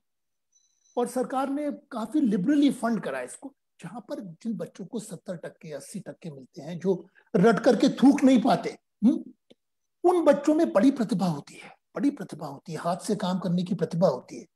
ऐसे बच्चे जाकर के अपनी प्रतिभा को एक प्रस्फुटन, they can demonstrate their creativity in the Atal Tinkering Lab, and there are about 5,000. I think it's a step in a good direction, which will unleash the creativity of many children in our country. This is not related to the curriculum. भाई, ये सब जब चल रहा था आपका खेल खेल में विज्ञान प्रसार, इसी बीच आप कुछ दिन लॉरी बेकर जी के साथ जुड़ गए थे। तो वो भी आप जानते हैं, सवेरे उठ के पहले जो वेस्ट शॉप है उससे जाके खरीद करके वो किसी घर में बिठा देते थे। उनको कांच भी मिल गई, बियर की बोतल की कांच भी मिल गई, तो वो चर्च में बिठाते थे। तो आपने उनके साथ काम करके क्या कुछ सीखा है? क्योंकि बहुत मैं जी जब आईआईटी में गया तो मैं कह रहा हूँ कि आईआईटी की ये मुझे बहुत देन थी कि मैं बहुत सारे 5 रोज अखबार पढ़ता था। तो I used to read a lot about Laurie Baker. And in college days if I had one idol, मेरे आदर्श, वो मेरे लॉरी बेकर थे। और मैंने इलेक्ट्रिकल इंजीनियरिंग करी, मेरा सिविल इंजीनियरिंग से कुछ लेना नहीं। मुझे लगता था कि शायद एकमात्र ही एक ऐसे आर्किटेक्ट हैं दुनिया में जिन्होंने गरीबों की जिंदगी को छुआ है और गांधीवादी थे। तो मेरा बहुत सपना था कि कभी मौका मिलेगा। एक हमारे मित्र थे मेरे से 4-5 साल सीनियर, अनिल अग्रवाल, जिन्होंने centre for science and environment शुरू करा, पर्यावरण के पत्रकार उनसे तो हमने पर्यावरण पत्रकारिता सीखी है। हाँ, वो 5 साल सीनियर थे मेरे। तो वो कई बार आईआईटी में आके लेक्चर देते थे। So he once lectured on Laurie Baker. उनका एक लेख था हिंदुस्तान टाइम्स में, full page, mud, MUD, mud, Anil Agarwal का। अब गजब के इंसान थे, दमदार आदमी थे, छोटे से थे, कद में बहुत छोटे थे, पर वेरी वेरी अमेजिंग मैन। तो जब मैंने 1 साल की मुझे टाटा टेल्को से छुट्टी मिली, तो मैंने 6 महीने तो होशंगाबाद विज्ञान में गुजारे। और उससे मुझे एक नए तरह की मेरे जीवन में एक खिड़की खुली कि मुझे पहली बार यह समझ में आया कि मेरी रुचि किस में है, और मैं इस तरह की चीजों से कुछ आगे बढ़ सकता हूँ। बड़ी खुशी भी मिली और एक मेरे एक तरह से एक पथ प्रशस्त हुआ कि मैं ये लाइन अगर लूंगा तो ये मेरे बहुत माकूल है, it is very relevant to me. Then I wanted to go and go to Laurie Baker. तो उस वहां पर एक व्यक्ति थे, सुदर्शन कपूर। ये होशंगाबाद विज्ञान 2 संस्थाएं थी, एक किशोर भारती, एक फ्रेंड्स रूरल सेंटर जो क्वेकर सेंटर था। अच्छा। तो ही was the first Indian director, London school of economics से आए थे Sudarshan Kapoor. So being a Quaker center, he knew Laurie Baker very well. So he gave me a letter, just a small letter introducing. So armed with that letter, I went to Laurie Baker. तो Laurie Baker ने मैंने एक train ली, त्रिवेंद्रम पहुंचा और सीधे उनके घर गया। मेरे पास एक छोटा सा झोला था, तो उन्होंने कहा what do you do? So I had these matchstick models, I showed him this and he didn't ask me any more questions. फिर उन्होंने एक लिस्ट दे दी मुझे, देखो मैंने यहाँ पर इतनी सारी बिल्डिंग को घूमो घामो जहां मर्जी जाओ। भाई आवाज आवाज आवाज। तो सबसे पहले CDS, centre for development studies, जो KN राज ने शुरू करी थी, I went and saw that. उनका घर तो देखा ही, नालांचिरा, द हैमलेट। और जब मैं बहुत एक संस्था थी मित्र निकेतन, एक campus which Laurie Baker had design, ये श्री विश्वनाथन जी का था। वो गांधीवादी थे, उस समय भी काफी व्रत थे, पर उन्होंने रविन्द्रनाथ टैगोर और गांधी जी दोनों के साथ काम किया था। और लॉरी बेकर ने कैंपस, तो जब मैं विश्वनाथन जी से मिला तो उन्होंने कहा कि तुम क्या कर रहे हो? मैंने कि मैं लॉरी बेकर साहब के साथ काम करने आया हूँ, मैं होशंगाबाद विज्ञान में। ही सेड कहाँ रह रहे हो? मैंने कि मेरे पास कोई जगह नहीं है, मैं बिल्कुल नया हूँ अभी त्रिवेंद्रम में। तो उनका एक हवेली थी, हवेली बिल्कुल royal Haveli, right in the city centre. तो उन्होंने कहा देखो यहाँ बिजली नहीं है यार, पानी का इंतजाम है। तो मैंने कहा नहीं, मुझे कोई डर नहीं लगता। 4 months I stayed there, so which was zero cost and I had very few expenses. वहां पे जब मैं काम कर रहा था तो एक दिन मैं स्टेट इंस्टीट्यूट ऑफ लैंग्वेजेस, जो भी लॉरी बेकर ने डिजाइन की थी, वहां देखने गया। तो लॉरी बेकर क्या, लकड़ी के जो छोटे रेज जिसको कहते हैं, वेस्ट लकड़ी, छोटे छोटे टुकड़ों को किलो से ठोक करके बड़ी ट्रस बना देते थे। तो एक साइकिल स्टैंड था, मैं उसको निहार रहा था, कुछ नोट्स ले रहा था, एक कुर्ता पजामा हवाई चप्पल पहने था। किसी ने मुझे पीठ पे आके थपथपाया। He was quite quizzed, wiser. And he said, who are you? What are you doing over here? And he took me inside. And he took me to a person called as K.K. Krishna Kumar, who used to work there at that time. K.K. Krishna Kumar later became the president of the Kerala Shastra Parishad, a very, very creative writer in Malayalam. And उन्होंने मुझे बैठाया, चाय coffee शॉफी पिलाई। उन्होंने कहा भाई आप क्या करते हो? मैंने कहा मैं होशंगाबाद विज्ञान से आया हूँ, पर लॉरी बेकर मेरे बहुत प्रिय थे तो मैं उनके साथ काम करने का मुझे मौका मिला है। उन्होंने संस्था बनाई थी तो उसको देखने के लिए आया, सब दिखाए उखाए। उन्होंने कहा भाई आप आज शाम को हमारे 3 जगह लेक्चर है, would you like to come along with us? बस्तियों में बच्चों के लिए लेक्चर। मैंने कहा आप साइकिल बैटरी मंगा दिए, माचिस मंगा दीजिए, एक ब्लेड वगैरह मैं बना देता हूँ। तो मैंने वाई में तो घंटे भर के अंदर मैंने सब मैचस्टिक मॉडल बना दिए। शाम को मुझे ले गए, मैंने बच्चों को अंग्रेजी में लेक्चर दिया। उनका भाई हमको बच्चों को कुछ पुरस्कार देने, पुरस्कार भी आप दे दीजिए। मैंने कहा पुरस्कार भी देता हूँ। तो इस सब तरह से मेरा पहली बार 78 में केरल शास्त्र साहित्य परिषद से परिचय हुआ, उनके काम से परिचय हुआ 78 के अंदर। और बाद में मैंने कहा कि ये तो गजब की संस्था है। 150 साइंस सेंटर थे उनके ऑल ओवर केरला। पूरी संस्था जो किताबें बेचती थी मलयालम के अंदर, it ran by the sales proceeds of those books, कहीं से कोई अनुदान नहीं। और बड़े कमिटेड कार्डर थे उनके, और क्या काम करा था। तो एक जमाने में केरल शास्त्र साहित्य परिषद हमारी आदर्श थी। उन्होंने कितना हमसे बहुत, एक मैं आपको मॉडल बताता हूँ, उन्होंने मुझे दिखाया था, वो था सॉइल्स ऑफ केरला। तो उन्होंने क्या करा था, केरल का नक्शा था, यहाँ पे केरल का जैसे नक्शा बना हुआ है, और उसमें अलग अलग जो रीजन्स थे वहां अलग अलग किस तरह की मिट्टी पाई जाती है। फिर एक एक प्लास्टिक के सेशेट में, किसी में लैटेराइट, किसी में लोमी सॉइल, किसी में ब्लैक सॉइल रख करके वहां चिपकाई गई थी। उसके प्रॉपर्टीज लिखी थी और एरो से कि किस पार्ट में पाई जाती। 5 रुपए का। मैंने इतना क्रिएटिव साइंस पॉपुलराइजेशन पहले कभी नहीं देखा था। तो केसेस भी से मैंने बहुत कुछ सीखा। फिर मैंने एक बार उनको लिखा, MP परमेश्वरन उनके संस्थापक थे, फाउंडर, बहुत मित्र थे हमारे। तो मैंने कहा आप बार बार कहते रहते हैं कि हमने साथ हजारों किताबें छापी, I have never seen that, और आप कहते हैं 150 सेंटर हैं आपके। तो उन्होंने मुझे 1 महीने का कार्यक्रम भेज दिया, पूना में था, कि आप 1 महीने के लिए आइए हमारे, हम आपको पूरा घुमाएंगे। मैंने कि महीना भर नहीं पर 15 दिन मैं जरूर आऊंगा। तो मैं अपनी खुद की शिक्षा के लिए मैं केरल गया। वहां पर एक जगह कोई थ्रिसूर थी, वहां पर एक सेंटर में ले गए, वहां 40-50 लोग थे, वयस्क 40-50 लोग। मंगल का दिन था, ट्यूसडे। मैंने कहा भाई साहब आपको रोजी रोटी के लिए आप कहीं काम पर नहीं जाते, यहाँ बेफालतू का लेक्चर सुनने के लिए आप चले आए। उसमें से एक मिस्त्री था, गवंडी। मैंने कहा भाई आपको कितने पैसे? उस समय 100 रुपए रोज मिलते थे। मैंने कहा आपकी दिहाड़ी गई आज, आप क्यों आए यहाँ पर? इसे नहीं, लोगों ने कहा था कि कुछ बहुत अच्छा देखने को मिलेगा, और मुझे किताबों से बहुत प्रेम है। वो मेसन गवंडी मुझे अपने घर ले गया। He had spent 5,000 rupees in a small library in his house. तो वो मैं देख करके दंग रह गया। उस समय मैंने कहा नहीं, इस संस्था ने बहुत मूलभूत काम किया है। So I was very inspired by KSSP at one time. तो लॉरी बेकर के साथ। अभी मतलब आपके साथ घंटों बात चलती रहेगी, लेकिन हमारा जो एक मूल उद्देश्य मुझे लग रहा था कि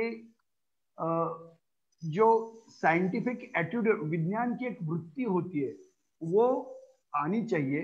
वो पहले मतलब पेरेंट्स में, पालकों में और शिक्षकों में आनी चाहिए, और उसमें बहुत दिक्कत है हमें। तो आप मतलब बच्चों के माँ बाप को और शिक्षकों को क्या कहना चाहेंगे? देखिए, इसमें 2-3 चीजें हैं। एक तो पहली बात तो यह है कि मेरी जितने भी जो पालक हैं, माँ बाप हैं, जो मुझे सुन रहे हैं, शिक्षक सुन रहे हैं, एक बुद्ध ने 2500 साल पहले एक उनका कोट है। बुद्ध ने कहा था किसी बात पे यकीन मत करो क्योंकि तुम्हारे दादाजी उसको कहते हैं।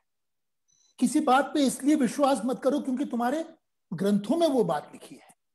किसी बात को इसलिए नहीं मानो क्योंकि तुम्हारा टीचर तुम्हें वो बात कह रहा है, just out of respect for the teacher. ये बुद्ध ने 2500 से हर चीज को जांचो परखो वास्तविकता पे, और अगर तुम्हें वो सत्य लगे और जनहित में लगे तो उसका आलिंगन करो, embrace it. So this is a small definition of science. It should be evidence based. उसमें प्रमाण होने चाहिए। क्योंकि मेरे पिता कह रहे हैं या दादाजी कह रहे हैं, तो क्योंकि वो मेरे से उम्र में बड़े हैं, इसलिए वो बात सच नहीं हो जाती। सो एक तो कि बच्चों में हमेशा से एक डिबेट करने की, not to answer the question but question the answers. बच्चे अगर कोई सवाल पूछे तो एक अच्छे माँ बाप उसका तुरंत उत्तर नहीं देते, उससे बच्चों की जिज्ञासा और खत्म हो जाती है। उनसे और सवाल पूछते हैं, और सवाल पूछते हैं, बच्चों को और कुछ खोजने के लिए, पढ़ने के लिए प्रेरित करते हैं, जिससे वो उत्तर खुद खोज सकें अपने आप। इस तरह से बच्चे रिसर्चर बनते हैं। तो एक तो ये है इस बात कि बहुत सारे बच्चों के साथ पढ़ाई हमारी इतनी उबाऊ है, सब माँ बाप से, क्योंकि बच्चे अभी भी बहुत समय अपना घर पे बिताते हैं। कोविड में तो सारा ही समय बच्चों के साथ मिलकर के प्रयोग करें आप। और ये जरूरी नहीं है कि आपने एमएससी कराओ। बहुत मुझे लगता है हमने तो आर्ट्स करी है, हमने तो कॉमर्स करी है, कुछ नहीं, ये भूल जाइए। बच्चों को आपका प्रेजेंस जरूरी है। आप उसके पास बैठिए, उससे उसका हौसला बुलंद होगा, उससे लगेगा कि मेरे माँ बाप इसकी अहमियत समझते हैं। उनके साथ बैठ करके और उनको खुद ही करने के लिए, तो उनका हौसला बुलंद, उनको लगेगा कि हाँ this is worth doing because my mother and father are sitting next to me. इस तरह की चीजें कीजिए। तीसरी बात आपसे यह है कि अपने जो कोई भी आपके जीवन के सपने हैं वो बच्चों पे मत थोपिए।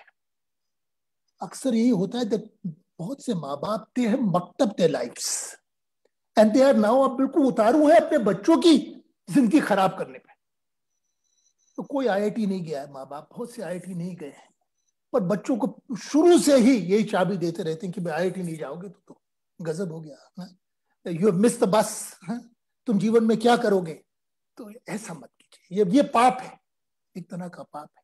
आप माँ बाप को क्या करना चाहिए, बच्चों को तमाम मौके देने चाहिए, बहुत से अवसर देने चाहिए कि वो अपने आसपास की चीजों को टटोलें, ढूंढें, अपनी रुचि पहचानें। बच्चों को अपनी रुचि खोजने का मौका दीजिए। और अगर एक बार बच्चों को समझ में आ जाए संगीत में रुचि है, संस्कृत में रुचि है, साइंस में रुचि है, एटॉमिक एनर्जी, किसी चीज में भी रुचि है, फिर उसको पूरा पाठिंबा दीजिए, उसको पूरा सपोर्ट कीजिए। तो उसमें ये मत सोचिए कि साहब नहीं, तो वो एमएनसी में नहीं कैसे काम कर पाएगा, वो अमेरिका कैसा जाएगा। ये खोटे प्रश्न है, इससे आप उसके जीवन को बहुत हराम करेंगे। मत कीजिए। कोई बहुत सुखी रह सकता है, खुश रह सकता है छोटे खिलौने बना करके अपने घर में। बच्चों को कहिए कि जो मर्जी चाहे करो, और करो तो उसको बेहतरीन करो, क्योंकि तुमने खुद चुना है, तभी तुम उसमें अव्वल करोगे कुछ। ये हमने नहीं थोपा है तुम। तो अच्छे माँ बाप का लक्षण ये है जो बच्चे जो भी चुनते हैं, जो बच्चों की चॉइस है, उसका आदर करते हैं, उसको रिस्पेक्ट करते हैं और उसको सपोर्ट करते हैं पूरा। ये हमारा एक छोटा सा रोल बस यही है। और बच्चों को जड़े दीजिए और फिर उनको उड़ने की हिम्मत दीजिए कि आसमान में, give them roots and then give them wings so that they can fly and do something. हमारे जैसे ना बने। मेरे कुछ आखिरी 2 सवाल है जी। तो उसमें ये है कि आपने 40 साल पहले ये आपकी यात्रा शुरू हो गई। आज देखिए कि पूरे शिक्षा व्यवस्था का कॉर्पोरेटाइजेशन हो गया है। एक तरफ इंटरनेशनल स्कूल आ रहे हैं जी। और दूसरी तरफ गवर्नमेंट के स्कूल में कुछ भी बचा नहीं है। तो और तीसरी बात है कि 40 साल पहले कुछ संस्थाएं थी, जन विज्ञान संस्था, लोक विज्ञान, या ये पीपल साइंस मूवमेंट हुआ करती थी। अब गवर्नमेंट और ये पब्लिक इंस्टीट्यूशंस भी वीक हो गई है, ये मूवमेंट भी वीक हो गई है। तो आप ये जो विज्ञान है और तंत्रज्ञान जो है, जो बेकर जी ने सोचा था, आपने सोचा था, क्या ये विज्ञान का डिमिस्टिफिकेशन करना है और जितना हो सके किफायत अल्प खर्ची तंत्रज्ञान हमें लोगों तक पहुंचना है। ये आगे किस ढंग से आगे जाएगा ऐसे आपको लगता है? नहीं, मुझे लगता है कि देखिए कि बहुत सी जैसे संस्थाएं थी, जैसे मैंने केरल शास्त्र साहित्य परिषद का जिक्र करा, जो मेरे बहुत आदर्श थे, पर वो बहुत मार्जिनलाइज हो गए हैं। आज की परिस्थिति में वो बिल्कुल हाशिए पे हैं। तो जब तक हम लोग जो तंत्रज्ञान आ रहा है, जो टेक्नोलॉजी है, उसको आत्मसात करके उसका एक लोगों के लिए वृहत इस्तेमाल नहीं करेंगे। पहला था कि आप किताबें लोग तक पहुंचाना चाहते हैं तो आपको किताबें प्रकाशित करनी पड़ती थी, खरीदनी पड़ती थी। अब ये नहीं है, अब डाक से भेजनी पड़ती थी।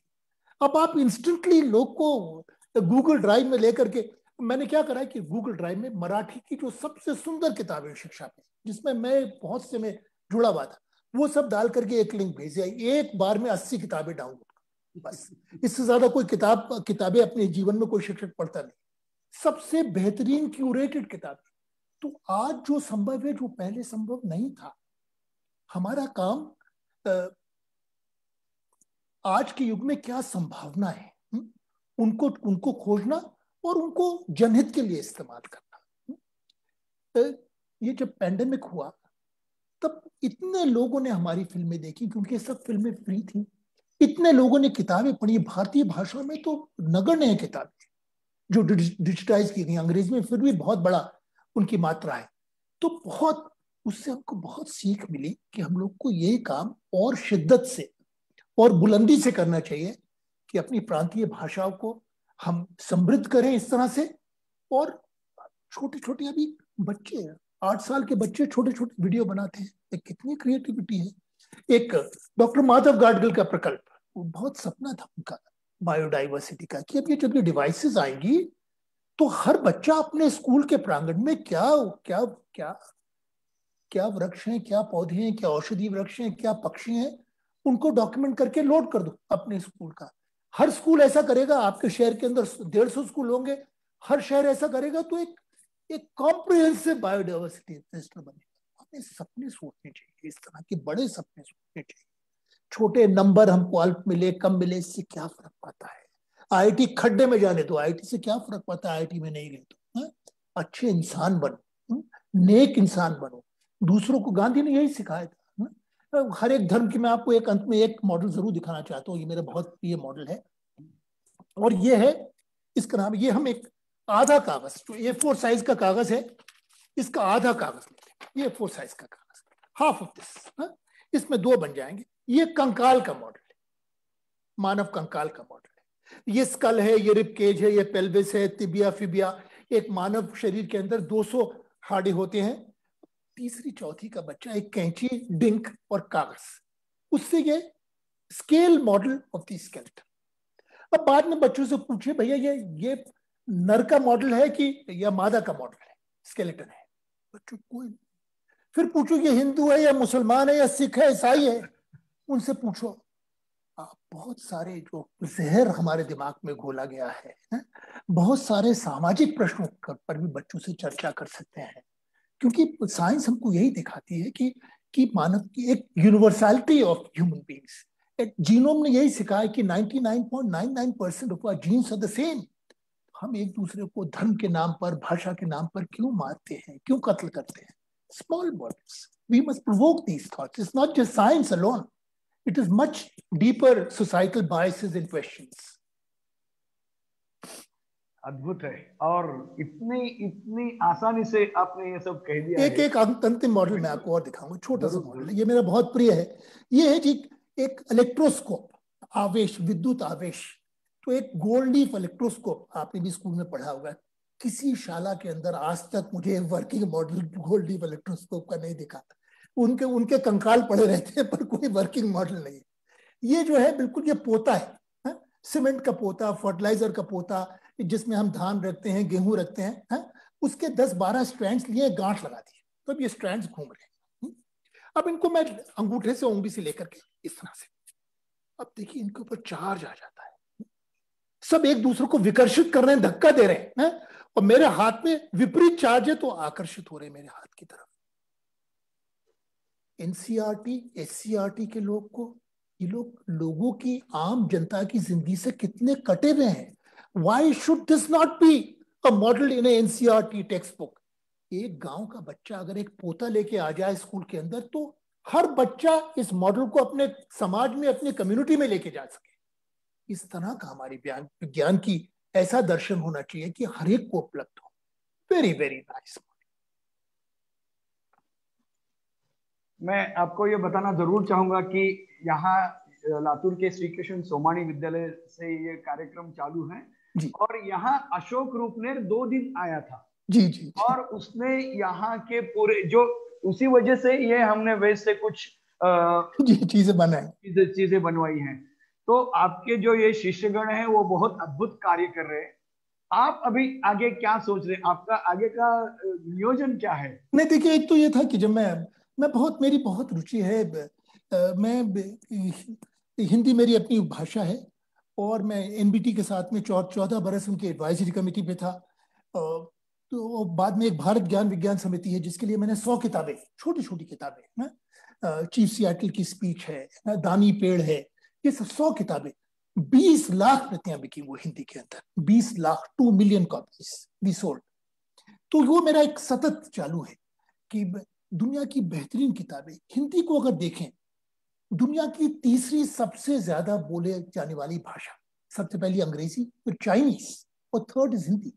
60 करोड़, 600 मिलियन हिंदी भाषी, बहुत कम है। क्योंकि अगर आप हिंदी भाषी क्षेत्र को देखेंगे तो वो रेड में, जिसको कहेंगे लो HDI, ह्यूमन डेवलपमेंट इंडेक्स, यहाँ बिल्कुल बहुत कम है। बिहार को देख लिए, राजस्थान को देख लिए, मध्य प्रदेश को, यूपी को देख लीजिए, ये बड़े बड़े राज्य हैं जहाँ बहुत ही गरीबी है हिंदी की। तो एक मेरा बहुत मुहिम रहा है कि क्योंकि हिंदी मेरी अपनी जबान है, कि अच्छी अच्छी किताबें, तो मैं रोज अभी तक करीब 600 किताबें अनुवाद कर चुका हिंदी के अंदर, बच्चों की विलक्षण किताबें, और उसमें चित्रना तो किताब नहीं बच्चों की, तो दुनिया की सबसे बेहतरीन किताबें बच्चों की अनुवाद करनी और उनको लोगों तक पहुंचाना, बस।